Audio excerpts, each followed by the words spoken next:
ধরো তোমার কাছে একটা পজিটিভ ইন্টিজার n আছে, পজিটিভ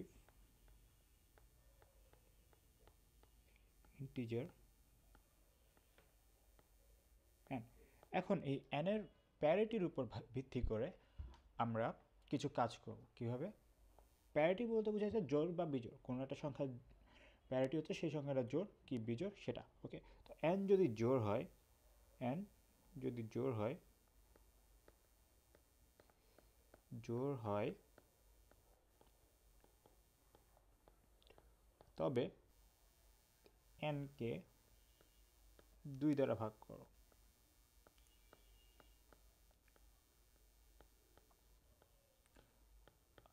অন্যথায় n যদি বিজোড় হয়, n যদি বিজোড় হয়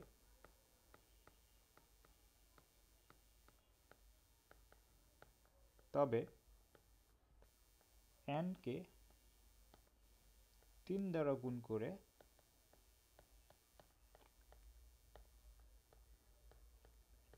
1 যোগ করো।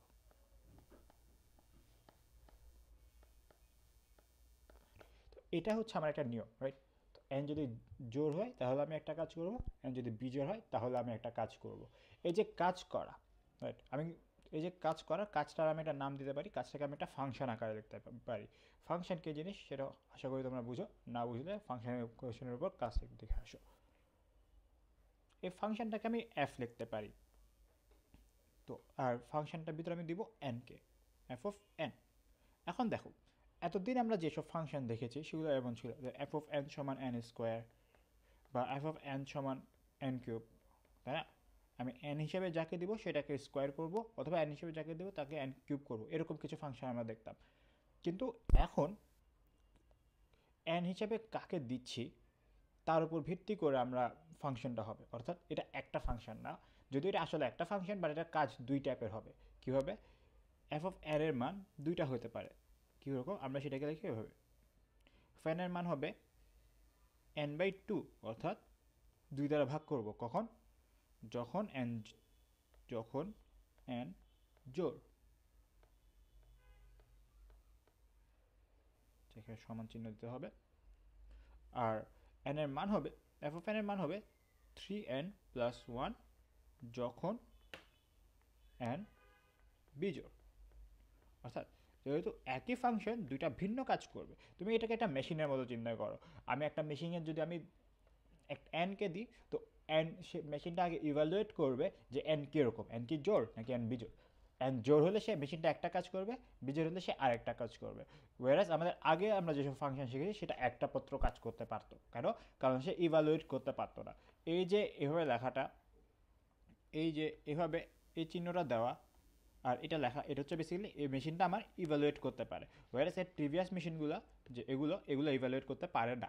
ওকে, তাহলে আমার মেশিনটা আসলে কেমন কাজ করে আমি একটু দেখি, কিছু সংখ্যা নিয়ে দেখি। ফর এক্সাম্পল, n সমান যদি 8 হয়, n সমান 8, তাহলে মেশিন মানে এফ, মেশিনের মধ্যে আমি 8 দিলাম, মেশিনের মধ্যে 8 দিলে মেশিন আমাকে কি রিটার্ন দিবে? দেখো, প্রথমে মেশিন চেক করবে এটা n কি জোড় নাকি বিজোড়। যেহেতু আর একটা জোড় সংখ্যা, তাহলে মেশিন চেক খুঁজে পেল যে n একটি জোড় সংখ্যা, তখন যে n কে 2 দ্বারা ভাগ করে ফেরত দিবে, অর্থাৎ এফ অফ 8 সমান হবে 8/2 সমান 4। আবার আমি যদি মেশিনের ভিতর সাপোজ 15 দিলাম, তখন মেশিন আবার চেক করবে n কি জোড় নাকি n বিজোড়। এক্ষেত্রে আসছে n বিজোড়, রাইট? অ্যান্ড যেহেতু বিজোড় আসছে তাই মেশিন এই কাজটা করবে, জোড় হইলে এই কাজটা, বিজোড় হইলে এই কাজটা, ঠিক পাশে যে কাজটা আছে, এটা হচ্ছে কন্ডিশন আর এটা হচ্ছে কাজ। ওকে, n যেহেতু বিজোড় তাই 3n+1 হিসেবে মেশিন ফেরত দেবে, অর্থাৎ 15 গুণ 3+1 সমান 46। ওকে, এই হলো আমার মেশিনটার একটা কাজ। ওকে, সে একটা সংখ্যা নেবে, সংখ্যাটা জোড় কি বিজোড় সেটা চেক করবে, সেটার উপর ডিপেন্ড করে দুইটা ভিন্ন কাজ করবে, তারপর ফেরত দিয়ে দেবে। এটা হলো মেশিনটার একটা সাইকেল বা একটা কাজ। ওকে, এখন এখন আমি একটা কাজ করি, মেশিনের ভিতর আমি একটা সংখ্যা দিব যেটা হচ্ছে ইনপুট, এন হচ্ছে ইনপুট, আর এই সংখ্যাটা মেশিনটা আমাকে কিছু একটা আউটপুট দিবে, রাইট? আচ্ছা আমি এভাবে লিখি, এটা এন ইনপুট দেবে মেশিনে, মেশিন আমাকে কিছু একটা আউটপুট দিবে, রাইট? মেশিন আমাকে দিলে কোনো একটা আউটপুট, এটা হইতে পারে n/2 অথবা হইতে পারে 3n+1, এন এর উপর ডিপেন্ড করে। তো যেটাই হোক সেটাকে আমি আপাতত এক্স লিখলাম, ওকে, সেটাকে এক্স লিখলাম। আমি একটা কাজ করি, এই যে এক্স, এটাকে আবার মেশিনের ভিতরে ইনপুট দিয়ে দিই, ওকে, এটাও মেশিনে ইনপুট দিয়ে দিব। তাহলে কি হবে চিন্তা করো তো। তাহলে আমি যদি এন হিসাবে শুরুতে যদি মেশিনের মধ্যে 10কে ইনপুট দিই, f(10), কী হবে? মেশিন প্রথমে চেক করবে এটা জোড় নাকি বিজোড়, এটা যেহেতু জোড় তাই মেশিন 10/2 সমান 5 দিবে। এই যে 5, সেটা আবার একটা মেশিনে চলে যাবে, আবার মেশিনের ভিতরে চলে যাবে, f(5) সমান, যেহেতু এখন 5 বিজোড় তাই মেশিন কী করবে, 5কে 3 দিয়ে গুণ করে 1 যোগ করে দিবে, আসবে 16। এটা আউটপুট। দেখো এন দিলাম মানে 10 দিলাম, মেশিন আউটপুট হিসাবে দিল 5। এই যে 5, এটা আবার ইনপুট হিসাবে মেশিনে দিলাম, মেশিন আউটপুট হিসেবে দিল 16। এই যে 16 এখন এখানে আছে, এক্সের জায়গায় আছে, এটা আবার ইনপুট হিসেবে আসবে, তাই না? অর্থাৎ এটা আমি আবার ইনপুট দিব, আর যেহেতু 16 জোড় তাই মেশিন আউটপুট দেবে 16/2 সমান 8। এটা আবার মেশিনের আউটপুট হিসেবে যাবে, যেটা আবার ইনপুট হিসেবে আসবে 8 সমান 4, মানে 8/2 সমান 4। তারপর এটা আবার মেশিনের ইনপুট হিসেবে যাবে, f(4) সমান 4/2 সমান 2, যেটা আবার মেশিনের ইনপুট হিসেবে যাবে, f(2) সমান 2/2 সমান 1, এটা আবার মেশিনের ইনপুট হিসেবে যাবে, অর্থাৎ f(1), এখন যেহেতু 1 বিজোড় তাই আমি এটা 3 দিয়ে গুণ করবো, 1 যোগ করবো, এই 4টা আবার মেশিনের ইনপুট হিসেবে যাবে। দেখো আমরা অলরেডি জানি মেশিন 4 পেলে 2 রিটার্ন দেয়, আবার মেশিন 2 পেলে 1 রিটার্ন দেয়, মেশিন 1 পেলে 4 রিটার্ন দেয়। অর্থাৎ দেখো একটা জিনিস খেয়াল করো, এখানে 4 2 1, 4 2 1, 4, এরপর আবার 2 আসবে, আবার 1 আসবে, আবার 4, আবার 2, আবার 1, তাই না? বেসিক্যালি এই জিনিসটা রিপিট হতে থাকবে, 4 2 1, 4 2 1 রিপিট হতে থাকবে। তো যেটা রিপিট হতে থাকে, যে আউটপুটটা রিপিট হতে থাকে, যে আউটপুটের ধারা রিপিট হতে থাকে,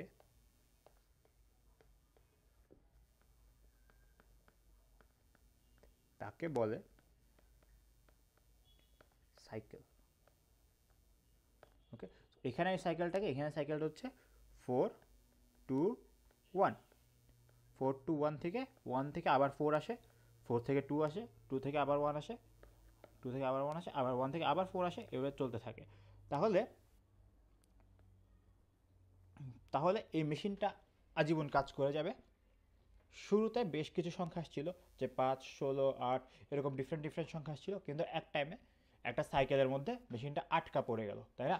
মেশিনটা এই এখন থেকে আজীবন 4 to 1 4 to 1 4 to 1 এভাবে চলতে থাকবে। অর্থাৎ আমি যদি মেশিনের ভিতর 10 ইনপুট দিই, আমি যদি মেশিনের শুরুতে 10 ইনপুট দিই, 10 থেকে হয় 5, 5 থেকে হয় 16, 16 থেকে হয় 8, 8 থেকে হয় 4, 4 থেকে হয় 2, 2 থেকে হয় 1, আবার 1 থেকে আবার 4 চলে আসে। এই যে ফেরত আসা, এই যে একবার ফেরত আসা মানে এখানে একটা সাইকেল তৈরি হয়ে যাওয়া।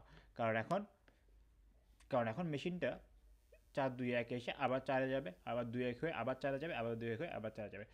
তো মেশিনটা এভাবে কাজ করলো। শুরুতে ছিল 10, 5 16 8 4 2 1, আবার 4 2 1 4 2 1, এভাবে চলতে থাকবে। ওকে, তোমাদের এখন কাজ হলো এই মেশিনটাতে ভিন্ন ভিন্ন সংখ্যা দিয়ে ট্রাই করা। আমি একটা করে দিই, চলো মেশিনে আমরা সাপোজ 13 দিলাম, ওকে।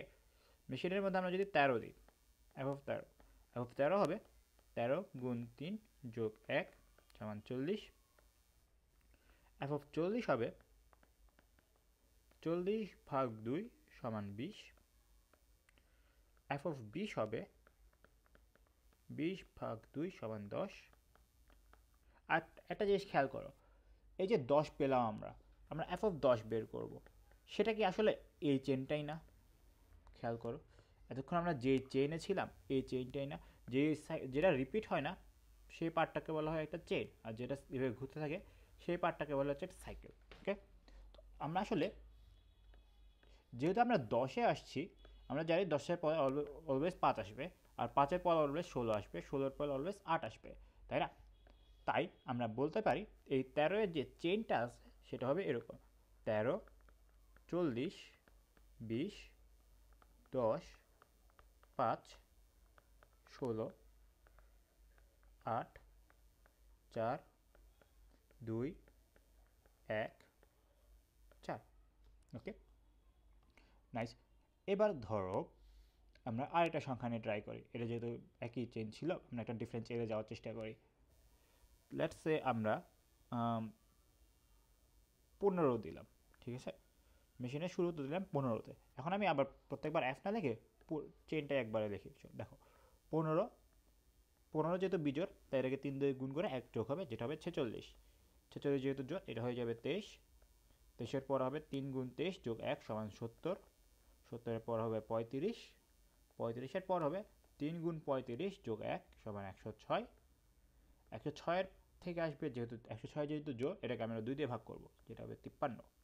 53-এর পর হবে 160, কেন 3 গুণ 53 হচ্ছে 159, তার সাথে 1 যোগ হবে 160-এর পর 80, 80-এর পর 40, 40-এর পর আসবে 20, 10। এখানে একটা জিনিস খেয়াল করো, আমরা একটা ডিফারেন্ট চেইন হয়ে আবার 40-এ আসছি। গতবার আমরা 40-এ আসছিলাম 13 থেকে, এখন আমরা একটা ডিফারেন্ট চেইন হয়ে 40 আসছি। আমরা এবার 40-এ আসছি 80 থেকে, অর্থাৎ আমরা এখন এই জায়গা থেকে আমরা সেম হবে, রাইট? কারণ 40-এর পর 20 হবে, 20-এর পর 10, যেটা আমরা এখানে দেখতেছি। আমরা জানি 10-এর পর 5, 16, 8, 4, 2, 1 এভাবে হতে থাকবে, রাইট? তো আমরা আবার সেম চেনে চলে আসলাম। এখন কিন্তু আমরা এটা কিন্তু সেম, এক্স্যাক্টলি সেম চেইন না। কেন দেখো, কারণ এখানে 40-এর আগে 13 আছে, আমরা 40-এ আসছিলাম 13 থেকে, কিন্তু এইখানে আমরা 40-এ আসছি 80 থেকে। তো আমরা একটা ডিফারেন্ট জায়গা থেকে সেম চেনে প্রবেশ করলাম, অনেকটা ধরো দুইটা রাস্তার ইন্টারসেকশনের মতো। ধরো এতক্ষণ এখানে ছিল এরকম 13, 40, 20 এরকম একটা রাস্তা ছিল, আমরা এখন এই রাস্তা হয়ে একই জায়গায় চলাম 160, 80, 40। ওকে, আমরা অনেকটা এরকম, এই যে এখানে 13, 40-এর যে রাস্তা সেটা ছিল, আমরা এই রাস্তা হয়ে আসছি, বাট এখান থেকে শুরু করে দুজন সেম রাস্তা হয়ে যাব। আচ্ছা, তাহলে যেহেতু আমরা আবারও সেম চেনে আসলাম, আমরা একটা ডিফারেন্ট চেন থেকে আসা ডিফারেন্ট চেনে যাওয়ার ট্রাই করি। এমন একটা জায়গায় যেতে চাই যেখানে কখনো আমরা এই 40 যে চেনটা আছে সেটাতে আমরা ফেরত আসবো না। কত দিয়ে শুরু করা যায়? চলো আমরা 11 দিয়ে ট্রাই করে দেখি। শুরু করলাম আমরা 11 দিয়ে। 11 থেকে আসবে 34, 34 থেকে আসবে 17, 17-এর পর আসবে 52, 52 পর 26 হয়ে 13, এরপর আবার 40। আচ্ছা, 3, 13, 40 যোগ 1 সমান 40। এখনও আবার 40-এর দিকে আমরা ফেরত আসলাম, অর্থাৎ ইনফ্যাক্ট আমরা এখন আসলে 13-এর যে রাস্তা ওই রাস্তা থেকে চলে আসলাম। আমাদের মনে হইতে পারে কি সবসময় কি আমরা 40-এ চলে আসবো? এটা আমরা 5 মিনিট টাইম নিলাম, 5 মিনিট তোমরা পজ করে কোনো একটা চেন বের করার চেষ্টা করো যেটা এই 40-এর চেনে চলে ফেরত না চলে আসে।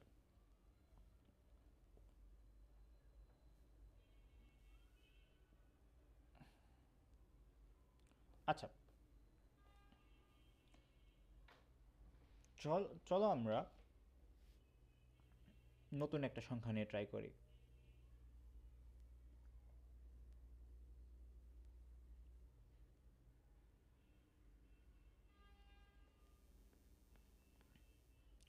আমরা যদি শুরু করি, কোথা থেকে শুরু করা যায়?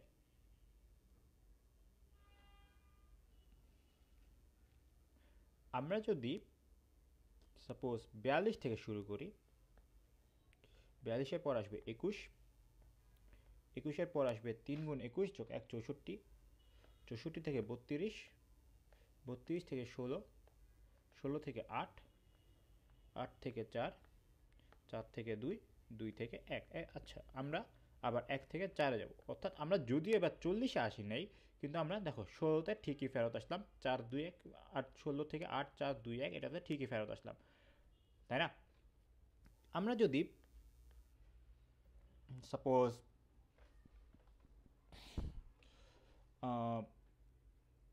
3 থেকে শুরু করি, চলো আমরা 3 থেকে শুরু করি, ছোটো একটা সংখ্যা থেকে শুরু করি। 3 থেকে যাবে আমরা 10, 10 থেকে 5, 5 থেকে 16, 16 থেকে 8, 8 থেকে 4, 4 থেকে 2, 2 থেকে 1, 1 থেকে আবার 4। তো আমরা আসলে দেখতেছি আমরা যেভাবেই শুরু করি না কেন, অলওয়েজ আমরা একটা চেনে ফেরত আসছি, যেটা হচ্ছে 16 8 4 2 1। কিন্তু সেটা কি অলওয়েজ সত্য? আসলে না। খেয়াল করে দেখো, আমরা যদি 4 থেকেই শুরু করি, যদি 4 থেকে শুরু করি, দেখো 4 থেকে 2-এ যাব, 2 থেকে 1-এ যাব, 1 থেকে আমরা আবার 4-এ আসবো। ওকে, তো এখন আবার 4 2 1 4 2 1 রিপিট হতে থাকবে। ইনফ্যাক্ট আমরা যদি 1 2 বা 4 এইখান থেকে শুরু করি, আমরা অলওয়েজ এই 4 2 1-এর লুপে পড়ে যাব। বাট এই লুপ থেকে শুরুটা করলে আমরা অলওয়েজ 8 এই জায়গা থেকে এই জায়গায় আটকা পড়বো। কিন্তু মেনলি যেটা আমরা যেখান থেকেই শুরু করি না কেন, অলওয়েজ 4 2 1 এই লুপে আমরা আটকা পড়বো। আমরা সেটার জন্য চলো একটা বড় সংখ্যা নিয়ে ট্রাই করে দেখি আমরা কোনো অন্য লুপে যেতে পারি কিনা। চলো 134 নিয়ে ট্রাই করে দেখা যাক। 134 থেকে আমরা আসবো 67-তে, 67 থেকে আমরা যাব 67 গুণ 3 যোগ 1 হবে 202। এখানে যেহেতু জোড় সংখ্যা, তাই আমরা এটা 2 দিয়ে ভাগ করবো। তো যেহেতু বিজোড় সংখ্যা, এটাকে আমরা 3 দিয়ে গুণ করে 1 যোগ করবো। এটা যেহেতু জোড় সংখ্যা, আমরা 2 দিয়ে ভাগ করবো। জোড় সংখ্যা আবার 2 দিয়ে ভাগ করো, জোড় সংখ্যা আবার 2 দিয়ে ভাগ করো, আবারও জোড় সংখ্যা আবার 2 দিয়ে ভাগ করো। এবার 3 দিয়ে গুণ করে 1 যোগ করলে আমরা পাই 58, 2 দিয়ে ভাগ করে পাই আমরা 29, 3 দিয়ে গুণ 1 যোগ পাই আমরা 88, সেখান থেকে আসে 44, 44 থেকে আসে 22, 22 থেকে 11, আর আমরা তো অলরেডি দেখছি 11-এর যে লুপটা, সেটা আসলে এই লুপেই ফেরত চলে আসে, 40-এর লুপেই ফেরত চলে আসে। অর্থাৎ আমরা এখান থেকেও বলতে পারি এটা এই 4 2 1-এর লুপে আটকা পড়ে। তো পজ করে তোমরা এটা ভাবার ট্রাই করো কেন এই লুপে আটকা পড়বে, কিছুক্ষণ প্রমাণ করার ট্রাই করো। আচ্ছা দেখো, এটা প্রমাণ করার ট্রাই করে খুব একটা লাভ নাই, কারণ এটা আসলে একটা ফেমাস প্রবলেম, যেটাকে বলে কোলার্স কনজেকচার। কোলার্স কনজেকচার কি? কোলার্স কনজেকচার বলে আমরা যে আমাদের এই যে লুপটা আছে, আমাদের এই যে মেশিনটা আছে, মেশিনটা অলওয়েজ 4 2 1-এর লুপে আটকা পড়বে। এই লুপে আটকা পড়ার এটাকে প্রুফ করা ভেরি ভেরি ডিফিকাল্ট। ইনফ্যাক্ট এখন পর্যন্ত পৃথিবীতে কেউ এটা প্রুফ করতে পারেনি। অনেক ফেক সলভ হয়েছে। ফেক সলভ বলতে এমন একটা প্রুফ যেটা প্রুফ করে ফেলছে, কিন্তু প্রুফের ভিতর ঘাপলা ছিল, যেটার কারণে ওটা আসলে বাস্তবে প্রুফ হয় নাই। তো এটা এখন পর্যন্ত কখনো প্রুফ করা হয় নাই। ইনফ্যাক্ট ম্যাথমেটিক্সে এটা খুব খুব ডিফিকাল্ট একটা প্রবলেম। যদিও এটা কোশ্চেনটা বোঝাও খুব সহজ, আর এই কোশ্চেনটা অ্যালগোরিদম বোঝার ক্ষেত্রে খুব উপকারী একটা কোশ্চেন। কেন? কারণ এটা আসলে অনেক সহজ বোঝা, এটা কী করতেছে এটা বোঝা অনেক সহজ, কিন্তু এটা প্রমাণ করতে যাওয়া অনেক অনেক কঠিন। তাই এটা প্রমাণ করতে যাওয়ার পিছনে সময় নষ্ট না করে আমাদের অন্যান্য অ্যালগোরিদম দেখা বেটার। এটা হচ্ছে একটা open question. Actually open question বলতে এটা এখনও কেউ প্রমাণ করতে পারে নাই। কেউ প্রমাণ করলে সম্ভবত কোনো প্রাইজ দেওয়া হবে, অথবা অবশ্যই তোমাদের একটা পেপার তো বানানোই যায়, কিন্তু আসলে এইটা প্রমাণ করার মতো যে পরিমাণ ম্যাথমেটিক্স প্রয়োজন, সেটা হয়তো আমাদের হিউম্যান রেসের কাছে আপাতত নাই। আচ্ছা, তো এই যে আমরা ধাপে ধাপে যে কাজ করতেছি, ধাপে ধাপে একটা কাজ করতেছি, সিরিয়াল ওয়াইজ একটা কাজ করতেছি, একটা নির্দিষ্ট নিয়ম মেনে কাজ করতেছি। এই যে নির্দিষ্ট নিয়ম, এই কোশ্চেনে ছিল জোর হলে 2 দিয়ে ভাগ করা, বিজোড় হলে 3 দিয়ে গুণ করে 1 যোগ করা। অন্যান্য কোশ্চেনে অন্যান্য ডিফারেন্ট নিয়ম হতে পারে, ডিফারেন্ট টেকনিক হতে পারে। এই যে এই নির্দিষ্ট নিয়মগুলো, এই নির্দিষ্ট নিয়ম মেনে চলা হলো, নির্দিষ্ট নিয়ম মেনে চলা হলো অ্যালগোরিদম। আমাদের অলিম্পিয়াড প্রবলেম সলভ করতে অনেক অ্যালগোরিদম ডিজাইন করতে জানতে হবে, অনেক অ্যালগোরিদম ইউজ করতে জানতে হবে, অ্যান্ড সেটা বেশিরভাগ ক্ষেত্রে অ্যাডভান্স লেভেল প্রবলেম সলভিংয়ের ক্ষেত্রে ইউজ হয়, কিন্তু ইজি কিছু প্রবলেমস সেজন্য ইজি কিছু অ্যালগোরিদম ইউজ করতে হতে পারে, সেটা আজকে আমরা দেখব। তো চলো আমরা একটু অঙ্ক করি। ধরো তোমার কাছে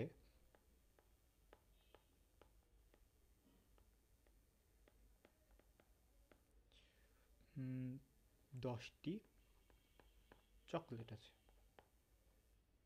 তোমার কাছে 10টি চকলেট আছে।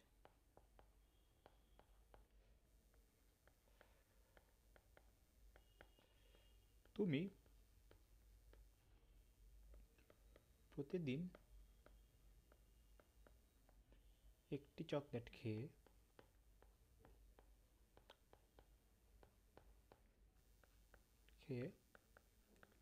বাকিগুলো একটি জাদুর বাক্সে রেখে দাও,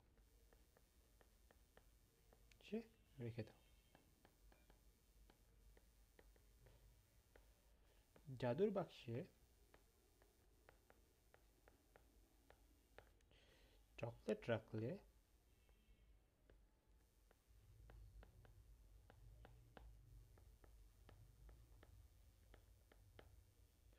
প্রতিদিন 2টি চকলেট বেড়ে যায়, চকলেট বেড়ে যায়। 10 দিন শেষে বাক্সে কয়টি চকলেট থাকবে?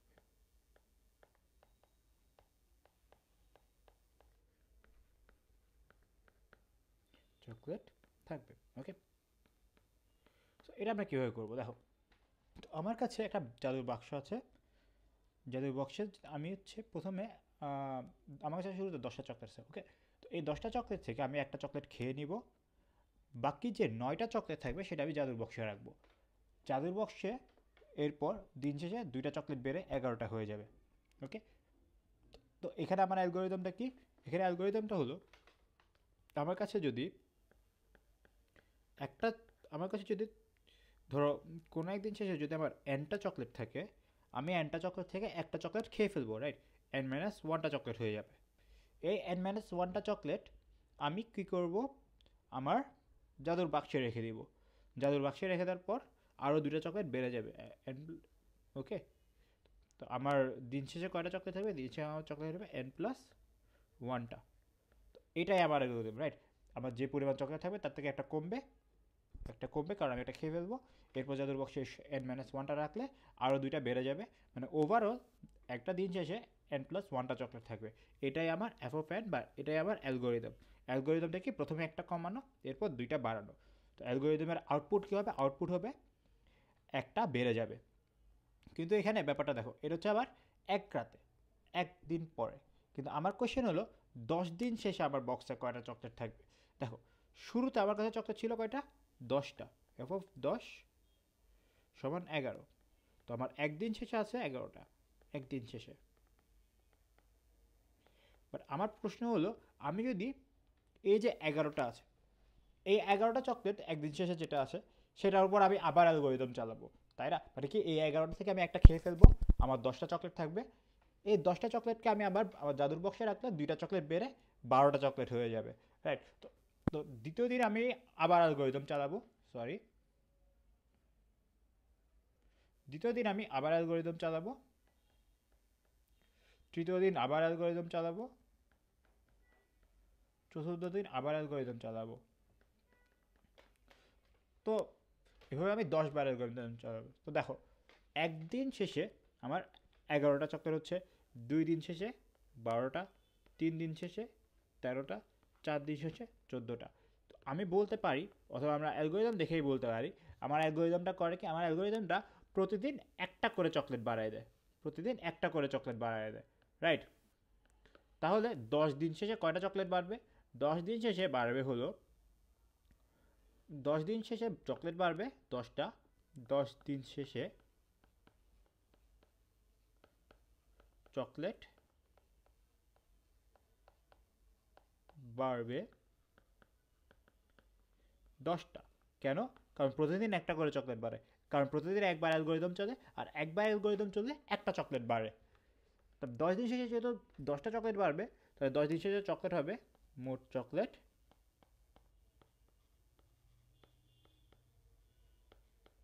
20টা। ওকে, তাহলে দেখো একটা অ্যালগোরিদম চালালে যেটা আমরা লিখি f(10), রাইট? সেটা হচ্ছে 11। আবার সেকেন্ড দিন অ্যালগোরিদম চালালে আমরা লিখি সেটাকে f(11), রাইট?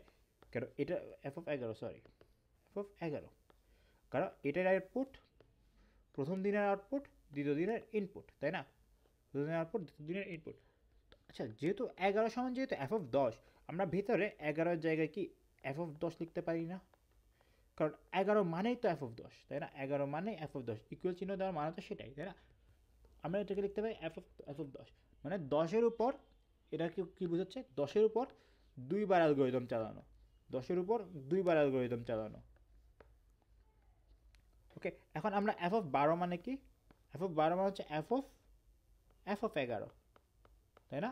কেন? 11-এর উপর 11-র যেই রেজাল্টটা হবে সেটা হবে 12। ওকে, সেটা হবে 12। আর f(12) হচ্ছে 11,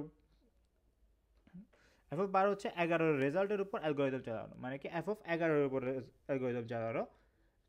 তাহলে আমরা এটাকে বলতে পারি f(10), মানে 10-এর উপর 3 দিন অ্যালগোরিদম চালানো। শুরুতে আমার 10 ছিল, আমি 3 দিন অ্যালগোরিদমটা চালাইছি। তো এইভাবে বারবার f না লিখে আমি একটা কাজ করতে পারি। যেহেতু আমি 3বার অ্যালগোরিদম চালাইছি, 3বার অ্যালগোরিদম চালাইছি, আমি এটাকে লিখতে পারি f(3)(10). f3 বলতে এখানে কিউব বোঝাচ্ছে না, এখানে f(3)(10) বলতে বোঝাচ্ছে আমি 3বার ফাংশনটা নিয়েছি বা 3বার অ্যালগোরিদম চালাইছি। ওকে, তাহলে f(10)(10) হবে 10বার অ্যালগোরিদম চালানো। ওকে, তাহলে আমি যদি তোমাকে জেনারেলাইজ করতে বলি যে 10বার বা 3বার না করে আমি যদি ধরো টি-বার অ্যালগোরিদম চালাই, f(t)(10) কত? মানে আমি যদি টি-বার অ্যালগোরিদম চালাই, তাহলে আমার চকলেট কত হবে, আমার আউটপুট কত হবে, সেটা হলো প্রত্যেক অ্যালগোরিদমে একটা করে যেহেতু বাড়ে, টি-বার অ্যালগোরিদম চালালে 10টা টিটা বেড়ে যাবে, 10 থেকে বের হয়ে যাবে 10 প্লাস টি। ওকে, ওকে, এই ছিল মানে আমাদের নোটেশনের পরিচিতি। এগুলো ইউজ করে আমরা কিছু প্রবলেম সলভ করব। তো শুরুতে আমরা দেখব গ্রিডি অ্যালগোরিদমস।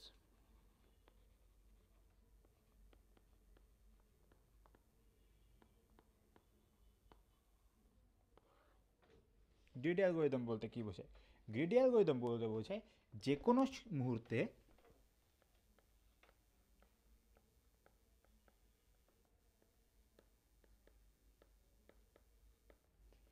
বেস্ট অ্যান্সার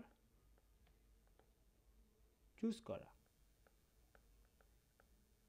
যে কোনো মুহূর্তেই বেস্ট অ্যান্সার চুজ করা। সেটা কি হতে পারে? ধরো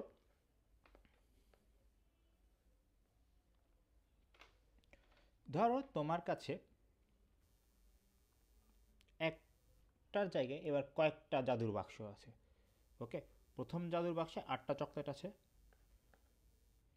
আচ্ছা, আমি কোশ্চেনটা লিখি। তোমার কাছে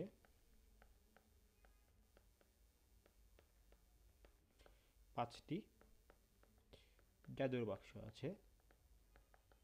এই জাদুর বাক্সগুলো আগেরটার মতো না, এটা হচ্ছে নতুন জাদুর বাক্স। কেমন? প্রতি প্রতিটি বাক্সে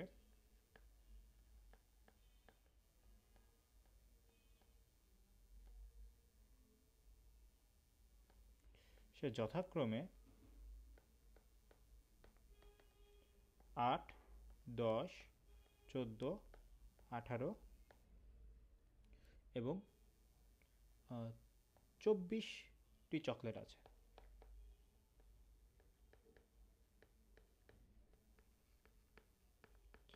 ওকে, সো টোটাল চকলেট আছে এখানে 42, 56, 66, 74টা টোটাল চকলেট আছে। ওকে, তুমি প্রতিদিন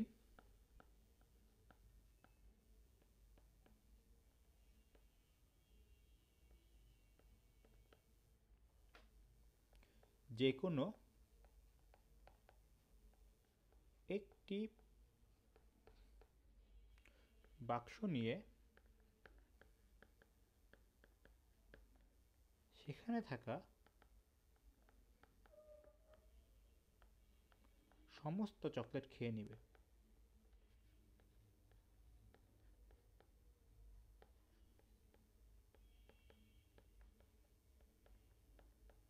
ঠিক আছে, তো আমরা প্রতিদিন যে কোনো একটা বাক্স চুজ করব, সেখানে থাকা সবগুলো চকলেট খেয়ে ফেলবো। বাট এখানে একটা ক্যাচ আছে। ক্যাচ কি? যেহেতু এটা জাদুর বাক্স, কোনো বাক্স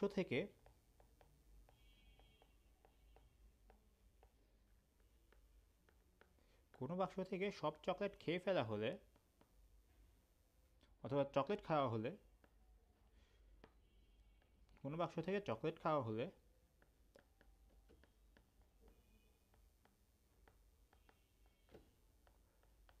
বাক্সটি যে পরিমাণ চকলেট খাওয়া হয়েছে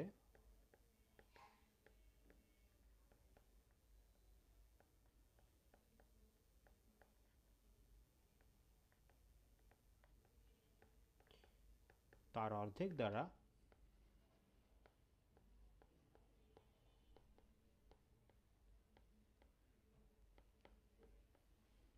রিফিল্ড হয়ে যায়।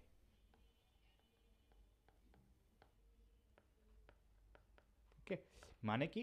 আমি যদি এই ধরো চতুর্থ বাক্স থেকে চকলেট খাই, 4 নম্বর বাক্স থেকে যদি 18টা চকলেট খাই, তাহলে আমি 18টা চকলেট তো খাই দামি, কিন্তু যেহেতু আমি 18টা চকলেট খেয়েছি, তাই বাক্সটা যেহেতু ম্যাজিক্যাল, বাক্সটা 18-এর অর্ধেক, মানে বাক্সটাতে 0টা চকলেট থাকবে না, ইনস্টেড 9টা চকলেট থাকবে। ঠিক আছে, আমি যদি 24টা বাক্সটা থেকে এই বাক্সটা, আমি যদি ফাইনাল বাক্সটা থেকে 24টা চকলেট খেয়ে ফেলি, যেহেতু আমি 24টা চকলেট খেয়েছি, 24-এর অর্ধেক, অর্থাৎ এই বাক্সটাতে আরও 12টা চকলেট ম্যাজিক্যালি চলে আসবে। আমি 24টা চকলেট খাইছি, আরও 12টা রয়ে গেছে, অ্যাজ ইফ এখানে 36টা চকলেট ছিল, অনেকটা এরকম হয়ে যাবে। ওকে, 5 দিন পর, অর্থাৎ 5 দিনে তুমি সর্বোচ্চ কতগুলো চকলেট খেতে পারবে?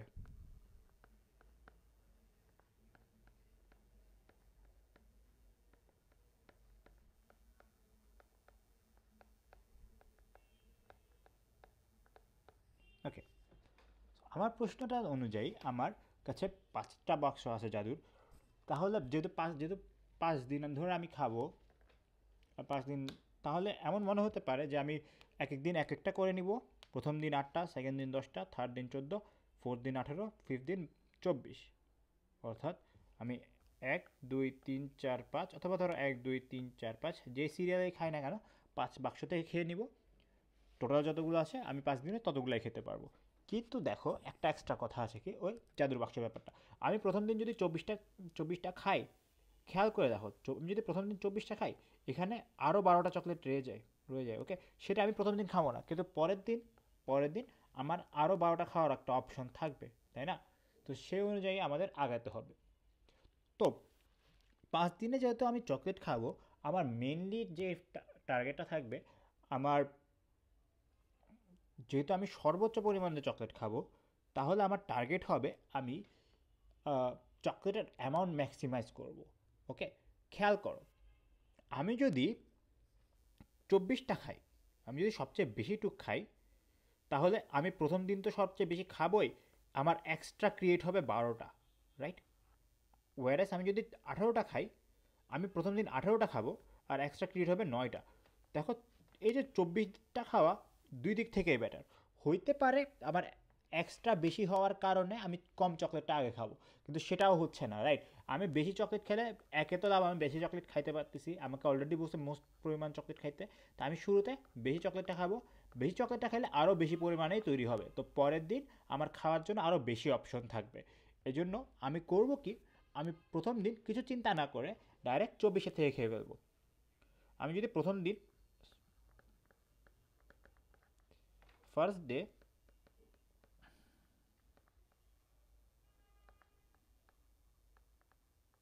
পিক দ্য ফিফথ বাস্কেট,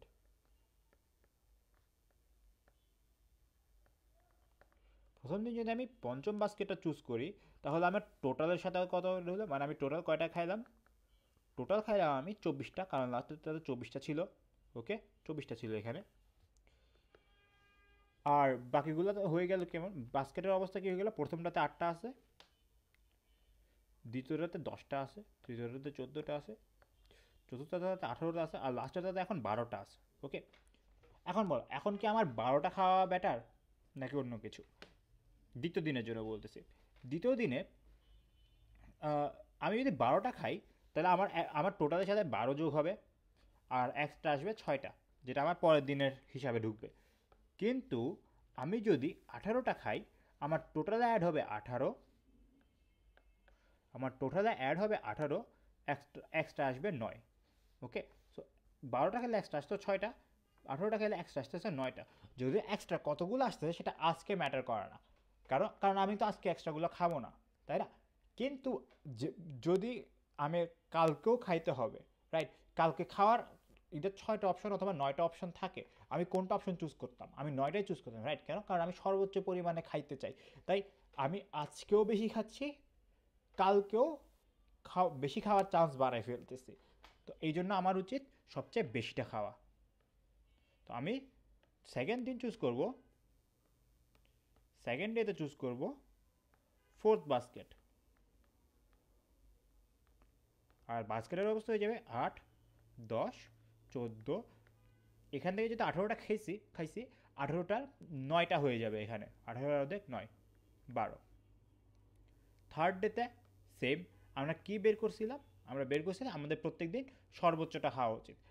আজকে সর্বোচ্চ হলো 14টা, রাইট? এইটা হচ্ছে আমার সর্বোচ্চ, তাহলে আজকে আমি খাবো তৃতীয় বাস্কেটটা, আমি 3 লিখছি।